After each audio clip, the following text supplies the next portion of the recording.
put her shoes on. She's coming with us. My brother's hand was already on Lily's shoulder, steering my 7-year-old toward the front hallway like she was a backpack someone forgot at the table. Lily's eyes flicked to me wide, confused, trying not to cry because she knew crying made adults decide things faster. My mother didn't look at Lily. She looked at me. "This is for her stability," she said, voice calm. The way people talk when they're trying to sound like a judge. I stood there with a butter knife in my hand, frozen over a half-cut slice of turkey. Everyone else kept chewing like nothing was happening. My aunt reached for the sweet potatoes. My sister-in-law laughed at something on her phone. The normal sounds of a family dinner kept going while my kid was being quietly removed from my reach. "Mom," I said, and my voice came out low, dangerous in a way I didn't recognize. "Step away from my daughter." Kyle didn't stop. He just kept walking Lily toward the door. "Jenna, don't do this," he murmured. "Don't make it ugly in front of her. Ugly. Like I was the one dragging a child out of a house." My mother kept talking like a therapist. "You're overwhelmed. You're working double shifts. You're snapping. You forget things." She said it in a list, like she'd practiced it on the drive over. "We can give Lily a calmer routine." I looked at Lily's plate. She'd barely eaten. Her roll was untouched, torn into tiny pieces, the way she did when she was anxious and trying to look busy. Beth's daughter was already running around with a plastic sword, yelling, while Lily sat stiff and quiet like she was at a funeral. "Lily," Mom said, sweet again, "go grab your jacket from the coat pile. Uncle Kyle's going to help you." Lily stood up immediately. No question. No protest, just obedience. That's when the betrayal really hit. My child had learned that in this family, the safest thing was to comply fast. I stepped in front of Lily and blocked the hallway. "She's not going anywhere," I said. Kyle tried to laugh it off. "Come on, you're making a scene. You're taking my kid," I said. "That's the scene." Lily's little fingers grabbed the strap of her sparkly purse, her fancy purse she only wore to family stuff like it could anchor her to me. "Mom?" she whispered. My mother finally glanced at her. "Baby, Grandma's just keeping you tonight. You'll have pancakes in the morning. It'll be fun." Lily looked back at me again, and in that look I saw the thing that made my stomach drop. She was already trying to obey. Already trying to be easy. Already trying to survive the room. I snapped out of it. I moved. Fast. I crossed the dining room, pushed past Kyle, and wrapped my hand around Lily's wrist, not tight, just enough to tell her body, "I've got you." Kyle's smile hardened. "Jenna, please, you're proving the point." "What point?" I asked. Mom's voice stayed soft. "You've been struggling. Since the divorce. Since the nights at the hospital. Lily needs consistency." There it was. The word they loved. Consistency. Like my daughter was a subscription. I stared at my mother, then at Kyle, then at Beth, Kyle's wife who sat back, arms folded, watching like she'd paid for front row seats. "You don't get to decide where my child sleeps," I said. "Not ever." Kyle kept his voice gentle, like he was talking down a patient. "It's one night. We're family. Let us help. Help." That word was always the knife. I felt my heartbeat in my throat. I could hear Lily's tiny breaths. I could hear the hum of the dishwasher in the kitchen. I could hear Beth's bracelet clink as she picked up her wine glass. And then I saw it. Sitting on the sideboard under the fake fall garland. A manila folder with my name written across it in my mother's tidy handwriting. My name. Not Lily's. Mine. My mouth went dry. "What is that?" Mom didn't answer. She didn't have to. Kyle answered for her, still steering Lily, still smiling. "Just paperwork," he said. "For tomorrow. Tomorrow." I looked at Lily, my baby girl, with her hair in 2 neat braids I'd done before we came here, because I wanted her to look like she belonged. She swallowed hard and tried to smile at me, like she could fix this if she was sweet enough. That's when I knew she wasn't safe in this house. Not emotionally. Not with these people who could smile while they cut the ground out from under her. I took a slow breath. Then I said, very calmly, "Okay. If you're taking her, then you won't mind me doing something right now." Kyle paused. Mom's eyes narrowed. I pulled my phone out, thumb hovering over a number I'd saved but prayed I'd never need. "Jenna," Mom warned. Still soft, still sweet. "Don't be dramatic." I hit call anyway. The phone rang once, twice. Lily's eyes stayed on my screen like it was a bomb. Kyle's hand tightened on her shoulder. "Jenna," Beth said from her chair, finally speaking, "can we not do whatever this is?" The call connected. "Davenport and Cole," a woman answered. "This is Marissa." "Marissa," I said, forcing my voice steady. "It's Jenna Hart. I need you to put an immediate hold on the trust distribution. All of it. Effective now." Silence. Then, "Ma'am, is everything okay?" "No," I said. "It's not." My mother's face changed. Not anger. Calculation. "Jenna, you can't," she whispered, like we were negotiating a hostage situation. Kyle let out a slow breath. "You're serious?" I didn't look away from my mom. "Dead serious." Marissa's voice sharpened. "Jenna, I have your file. Are you asking to freeze the disbursement scheduled for Monday?" "Yes," I said. "Freeze them, and flag the account for attempted third-party interference." Beth's wineglass stopped midair. Mom's sweet voice cracked a little. "Honey, you don't understand what you're doing." Oh, I understood. I understood exactly. 3 weeks ago, I sat in Marissa's office wearing my hospital scrubs, still smelling like sanitizer, listening to her explain what my late grandmother's estate meant. My grandma wasn't flashy. She was the kind of woman who reused foil and kept cash in a tin behind the flour. But she had a piece of land that got bought by a developer, and suddenly there was real money. Grandma left it to me. Not my mom. Not Kyle. Me. And because I'm apparently allergic to learning my lesson the first time, I decided to share it. I set up a trust. A chunk to pay off my mother's mortgage. A chunk to wipe Kyle's student loans. A chunk for family medical expenses, because my mom loved saying those words like a spell. The payments were already scheduled. All they had to do was sit through one dinner and pretend they loved me. Instead, they tried to take Lily. Kyle's eyes darted to the kitchen doorway where Beth's father stood pretending to rinse a dish. He wasn't rinsing anything. He was listening. Everyone was. My mother reached for Lily's purse like she was going to help carry it. I slid it off the table first and handed it to Lily myself. My mother's hand hung in the air for a second too long, little. Quiet embarrassment, then she dropped it and smiled again. "Sweetheart," she murmured to me, "you don't want to do this. Think about Lily. Think about how scary this is for her." I stared at her. "You mean the scary thing you're doing to her right now?" My mother leaned in and lowered her voice. "And it would look good," she said. "If anyone asks." My stomach flipped. "If anyone asks? Who?" Mom's eyes didn't blink. "Just people. The school. Your supervisor." "You're exhausted, Jenna. People notice." So that's what the folder was. Not a plan for tomorrow. A plan for witnesses. Marissa's voice came back. Careful. "Jenna, I'm required to ask, are you under duress?" I looked straight at my mother. "Yes," I said. "And my daughter is right here." My mother's smile finally slipped. Marissa didn't hesitate after that. "Understood. The hold is in place. If anyone calls claiming to be you, we will not speak to them." My mother stepped closer, palms out. "Jenna, put the phone down.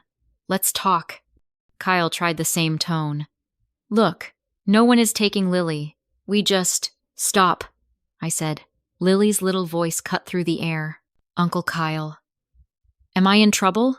Kyle's face softened for half a second, like he remembered she was a person and not leverage. No, sweetie. No. We're just trying to help. Lily looked at me.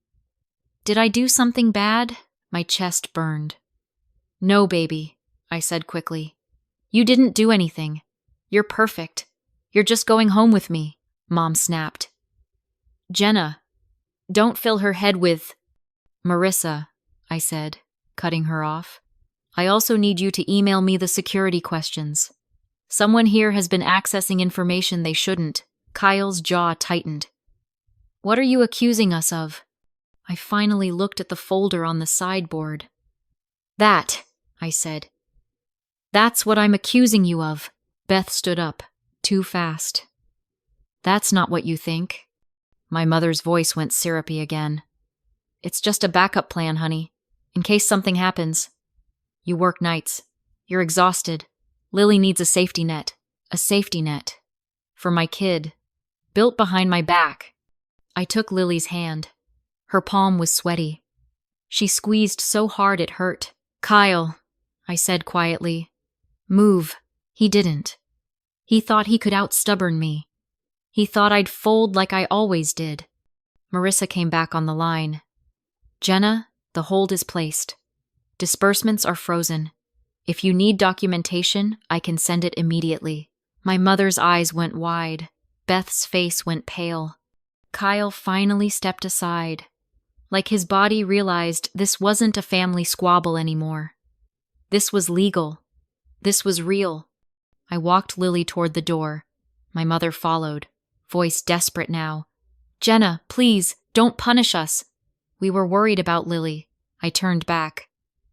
You weren't worried about Lily. You were worried about losing control of me. Kyle's voice rose. You can't just freeze that money. Mom already told the bank. I stopped, hand on the doorknob.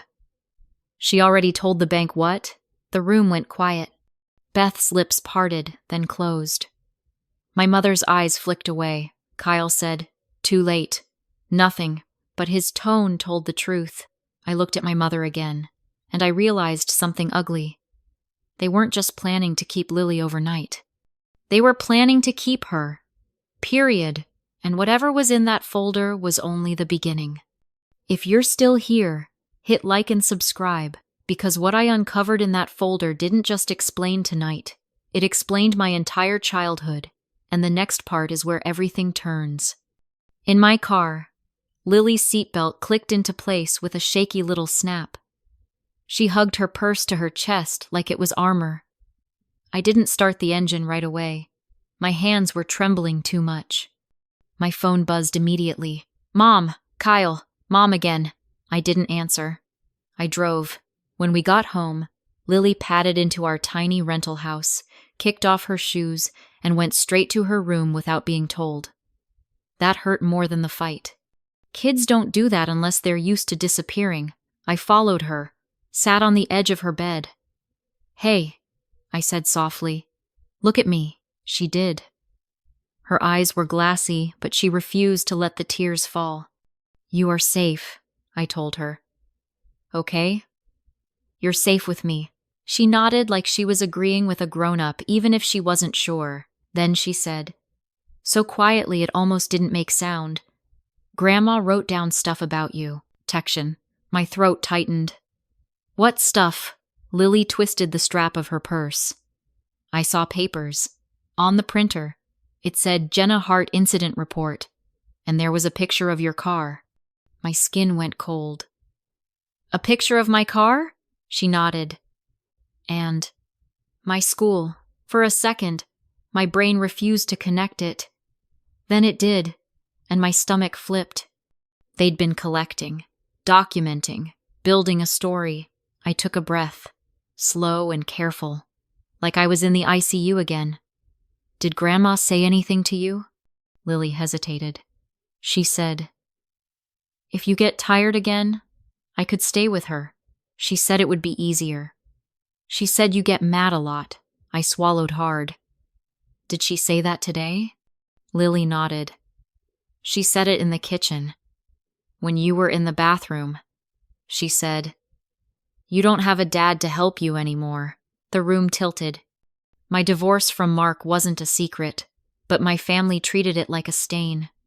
Mark left 2 years ago, moved in with a woman from his gym, and decided being a weekend dad was enough. My mother loved to say, Lily needs her father, like it was my fault he chose another life. But hearing Lily repeat, you don't have a dad to help you, in that tiny voice made me feel like someone had punched the air out of my lungs. I pulled her into my arms. She let herself cry then, silent tears soaking into my shirt. I'm sorry, I whispered into her hair. I'm so sorry you heard that, she sniffed. Am I gonna have to live there? No, I said, firm. No, never. My phone buzzed again. This time, it was a text from Beth. You're spiraling. We were trying to protect Lily. Mom has a right to make sure she's okay. A right. I stared at that word until my vision blurred. Then I opened another message, an email notification from my daughter's school. Pickup authorization update. I froze. I clicked it. It was a confirmation. 2 new approved pickups added to Lily's file. Diane Hart, Kyle Hart, my mother and my brother. They'd already tried to change Lily's life at the source. Quietly. Efficiently. Like it was paperwork. I stood up so fast, Lily flinched. Mom? She whispered, scared again. I forced my voice gentle. Sweetheart, I need you to grab your backpack and your jacket. We're going for a little drive. Where? She asked. To fix something, I said. And as I grabbed my keys, my mind finally locked onto one terrifying fact.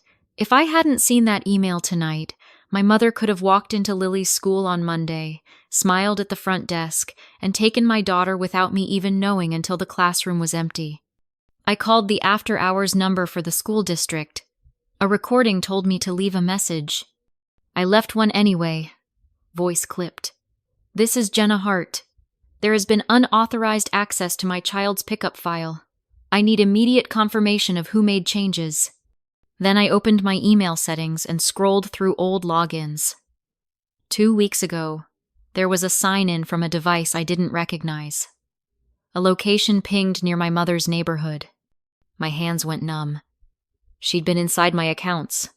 Not once. More than once. I thought about all the times she'd said, I just worry about you, while casually asking for my passwords in case of emergency. The times she'd insisted on helping me set up my phone when I was too tired to argue. I didn't see it as theft. I saw it as family. Now it looked like a break-in. Lily watched me from the doorway. Are we in trouble? She asked. No, I said, and I meant it. They are. I packed a small overnight bag like we were escaping a storm. Pajamas, toothbrush, Lily's extra inhaler, her bunny, my laptop, not because I planned to run, but because I refused to be caught unprepared ever again. Then I did something I'd never done in my life. I called Mark. Mark answered on the 3rd ring, annoyed. And the first thing he said was, Your mom already called me. What did you do? I didn't sleep. I sat on the couch with my laptop open, refreshing the school portal like it might change by magic. Lily slept in my bed. One hand tangled in my sleeve like she was afraid I'd evaporate. At 7:10 a.m., I drove her to school myself, even though it meant being late to my shift. My supervisor could yell. My family could not take my child. Lily walked beside me, shoulders tight, eyes scanning for my mother's car like a little animal expecting a trap. Inside the office, the secretary, Mrs. Grant, warm smile, peppermint candy bowl, looked up. Morning, Jenna. Lily. I smiled back, but my voice shook. Hi. I need to change Lily's pickup list. Immediately, Mrs. Grant's smile dipped. Oh, sure. We just got an update last night. I know. I cut in, then softened. That update wasn't authorized. Her eyebrows lifted. It came from the email on file. My blood went cold again. Which email? She turned the monitor slightly. I saw it. My mother's email address. listed as my secondary contact. I stared at it, stunned. I never put that there. Not once. Mrs. Grant frowned. It's been on file since kindergarten. Kindergarten. Lily tugged my sleeve. Mom, can we go? I crouched to her level. In a minute, baby. Then I looked at Mrs. Grant. Can you print the full contact history? Every change, every request, every note. And I need to talk to the principal. Her eyes widened at my tone. Yes, of course. The principal, Mr. Alvarez, came out with the careful face of a man who's seen parents fight in his lobby before. I'm sorry, he said, leading me into his office. What seems to be the problem? I handed him my phone with the email open. My mother added herself and my brother as authorized pickups last night. Without my consent, he blinked. We require a parent's signature. Then someone forged it, I said. His face tightened. Do you have any custody issues? The words hit like a slap. Custody issues. Like I was already the problem. I breathed in. No court order. I'm Lily's sole legal guardian. Mr. Alvarez nodded slowly. Okay. We can lock the file and require ID for any change. We can also place an alert. Do it, I said. Then he hesitated. There is another note. My stomach dropped. What note? He opened a folder. A real folder. Paper, ink, old school. A report. The top line read, Concern regarding child welfare. My name was typed under it. I stared. Who filed that? Mr. Alvarez looked uncomfortable. It was anonymous, but it was emailed from... He stopped, like he regretted his job. From where? I demanded. He swallowed. From an address associated with your mother. My ears rang. My mother had reported me. My own mother had told my daughter's school I might not be safe. Mr. Alvarez continued gently. It mentions fatigue, emotional instability, long work hours, episodes of anger. It suggests the child might be better in a more stable home environment. Stable. Again. I couldn't breathe. I could only picture Lily walking into this building every day while adults whispered about her mother being unstable. Lily sat in the chair beside me, small legs swinging, listening to words she shouldn't have to learn at 7. Is that about you? She asked, voice tiny. I forced a smile. It's about lies, I said, and we're going to stop them. Mark's words looped in my head while I sat in Mr. Alvarez's office. Your mom already called me. What did you do? Of course she did. Diane never moved without setting the stage first. She didn't just want custody. She wanted a chorus. Mr. Alvarez's voice softened. Jenna, I need to be transparent. If there's a child welfare concern on record, we're required to follow up. Follow up how? I asked, already knowing the answer. Sometimes it triggers a visit, he said. A call from social services. An interview. My stomach dropped to my shoes. Lily's little foot started tapping a nervous rhythm against the chair leg. I forced my face calm. Okay, I said. Then I want the truth on record, too. But understanding didn't erase the fact that Diane had already planted seeds in a system that took seeds seriously. As we walked back into the lobby, I saw my mother glance toward Lily's classroom wing, like she knew exactly which direction Lily had gone, like she'd already mapped out her route. Jenna, she said, keeping her voice gentle for the witnesses. Why are you doing this? I'm here to help. You're making Lily anxious, I wanted to scream. Instead, I asked, quietly, How did you get my login information? Her eyes flicked just once to Mrs. Grant, then back to me. Don't be paranoid. That single sentence told me everything, because my mother's favorite trick was to call my reality paranoia until I doubted my own senses. I stepped closer. Leave, I said, low. Now. Diane's smile tightened. Or what? I held up the printout. Or I walk back into that principal's office and tell him you used your hospital job to file a false report. And then I tell the state. For the first time, fear flashed across her face. Real fear, not for Lily, for herself. And that's when I noticed something else in her tote bag. A sealed envelope with the words, "Emergency Guardianship," printed across the top. She saw me staring at the envelope. Her hand slammed the tote bag shut. Too late! She saw me staring at the envelope. Her hand slammed the tote bag shut. Too late! Diane's smile froze when she saw me. It didn't crack completely, my mother was too practiced for that, but it paused, like a video buffering. "Jenna!" she chirped. "Hi, honey. You were just trying to take my child," I said, loud enough that Mrs. Grant's head snapped up behind the counter. My mother's eyes flicked to Lily. "Baby, come give Grandma a hug." Lily stepped behind my leg, clutching my coat. She didn't move. Diane kept her smile. "See? She misses me. She's shy. She's scared," I said. My mother's voice went lower. "Let's not do this here. We can talk like adults." Adults. The word she used when she wanted me to shut up. I pulled the printouts from my bag. "You added yourself to Lily's pickup list. You filed an anonymous report. You forged my signature." Her smile finally slipped. "I didn't forge anything." "Then explain how your email has been on file since kindergarten," I said. "Explain how the anonymous report came from your address." Diane's eyes narrowed, and then, just like that, she switched strategies. She went soft. "Honey," she said, "you've been so overwhelmed. I've been worried for years. Since you were a teenager, really.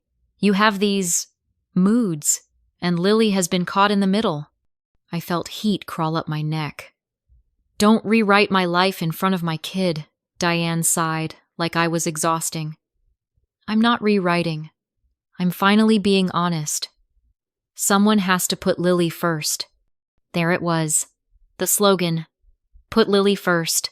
I leaned in. "If you were putting Lily first, you'd stop using her as a bargaining chip." My phone buzzed. A new voicemail. From Kyle. "Jenna, Mom's freaking out. Just come over and we'll handle it. Don't involve the school. Don't involve lawyers. You know how this looks. How this looks. To who? The people they wanted watching?" I looked at my mother's tote bag. It was open just enough for me to see what was inside. Lily's favorite stuffed animal, the one she slept with, and a small pink toothbrush. My mother came prepared to take my child today, like it was already decided. Diane's eyes darted around the lobby, measuring who was listening. She leaned in close enough that I could smell her perfume. Powdery, expensive, the scent she wore when she wanted to look innocent. "You can't prove anything," she whispered. I lifted my phone slightly. "I don't have to prove it to you. I have to prove it to people who don't share your last name." Her jaw clenched. Then she smiled again for the room. "Lily, honey, Grandma brought you a surprise." She started to reach into the tote bag again, like she was going to pull out a toy and buy Lily's loyalty in front of witnesses. Lily pressed into my side and shook her head. The rejection hit Diane like a slap. Her eyes flashed, then she forced the smile back on. "See?" she said, loud. "She's upset. This is what I mean." Diane had moved closer to the classroom wing, like she was ready to slip past us the second my back was turned. I stepped in front of her. "You're not going anywhere near Lily," I said. Diane's voice turned venom sweet. "You can't keep her from me forever." And that was the moment I realized Diane wasn't improvising. She'd done this before, maybe not to me, but to someone. Because the language she used wasn't mother language. It was custody language. I looked straight at her and asked, "How many times have you done this to families at your job?" Diane's eyes widened, just a fraction, and that fraction was the answer. Lily saw the tote bag too. Her face went white. "Mom," she whispered. "That's Bunny." My mother's voice stayed soothing. "I brought Bunny so you'd be comfortable, sweetheart." I felt something snap. Not in a screaming way, in a clear way, like a lock clicking into place. I turned to Mr. Alvarez, who had stepped closer, concern on his face. "I want this documented," I said. "Now." Diane's hand shot out. "Jenna, stop. You're humiliating me." "No," I said. "You humiliated yourself when you tried to steal my daughter with paperwork." Diane's eyes flashed. "Steal? I'm her grandmother. I'm family." "Family. Always the excuse." I pulled out my phone and hit record, pointing it toward her face. "Say that again," I said. "Say you came here to take Lily." Diane's smile came back, thin and sharp. "You're unwell," she said, loud enough for the office staff to hear.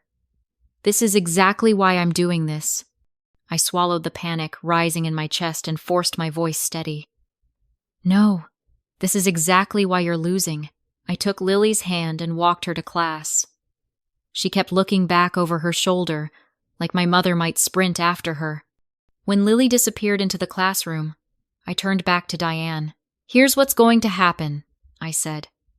"You're going to leave, and then I'm going to take the file you created about me, and I'm going to show it to the one person you didn't realize you were messing with."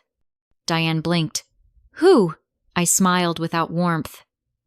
"Your employer, because my mother didn't just file that concern report as a random grandma. She filed it from her work email. And she worked in the very system that could lose everything if someone proved she'd abused access. By noon, Diane was calling me like her lungs depended on it. 5 missed calls, 2 from Kyle, 1 from Beth. Then a message from my mother that made my hands go numb. "Please don't do this. I was trying to protect Lily. I could lose my job." I sat in my car outside the hospital parking garage, still in scrubs, staring at the printed report on my passenger seat. At the bottom was a signature block auto-filled. Diane Hart, Patient Advocacy Coordinator. She used her position to make me look unstable. She used her job to give her lies weight. And suddenly the folder on the sideboard made sense. She wasn't just gathering concerns. She was building a case. I drove straight to the HR office at her workplace with a copy of every email, every school update, every timestamp. I didn't go in screaming. I went in calm, the kind of calm you get when you're done being scared.